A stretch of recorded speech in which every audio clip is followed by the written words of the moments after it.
Happy New Year from the team here at Maxim Foods. I hope you've had a great break or still enjoying the holiday. I'm Edwin, I head up the commercial team at Maxim. John's on annual leave, so I've got the privilege of delivering the first inside track for 2022. We had a GDT last night. Overall prices went up by 0.3%, starting to indicate that demand at these high prices is starting to even out. But short-term supply remains the issue. Let's look at each of the products in detail. Let's start with whole milk powder. There was no movement in price last night compared to the previous GDT. China came back into the market in a big way and purchased almost 2/3 of the volume on offer, but not all volume was sold, which could suggest some weakening in the price of whole milk. But our indications at the moment are that whole milk will remain steady for the coming months. Next up, skim milk powder.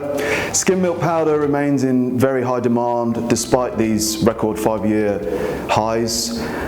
People are willing to secure skim milk powder out of any of the main skim producing markets, the EU, the US or Oceania, to fulfill their short-term requirements. Last night on GDT, prices went up by 1% overall, and that's despite China largely sitting out because they're sitting on quite high stock levels of skim. But if you look at the detail, the delivery months of March and April went up by actually 1.5%, which indicates quite high demand in the short term, and we expect prices to remain firm for the next few months. On to butter and fats. Not much movement in butter overnight, with an increase of 0.3% compared to the previous GDT. Supply and demand feels like they're starting to even out at these price levels. People are still securing product for the short term.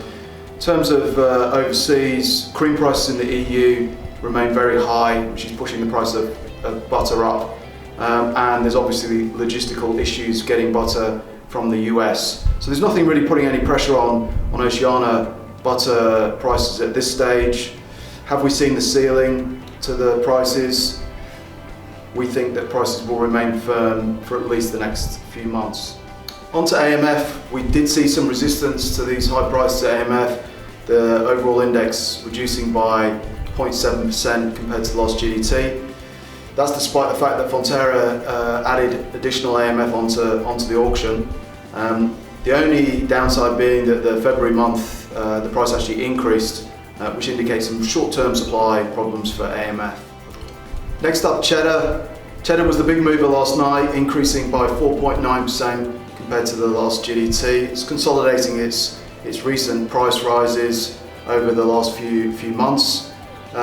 Cheddar, we have to remember, is quite small volumes are traded on the GDT, so we have to kind of look through these results to find out what's really happening. But there's no doubt that the cheese market remains firm and bullish going into the next few months. Demand well outstripping supply on the GDT platform. We believe these prices will remain at these levels. Finally, on to whey powder. Not much change here, the market remains firm.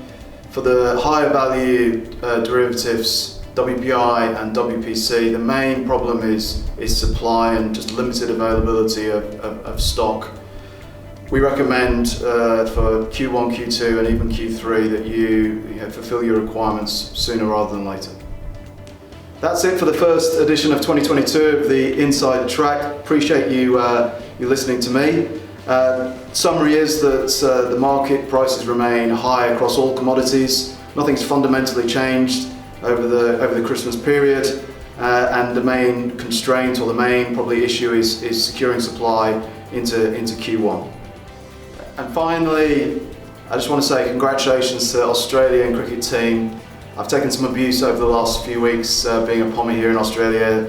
Well done, you've retained the Ashes. Just got one request, if you could let Joe Root make a century, that would be great.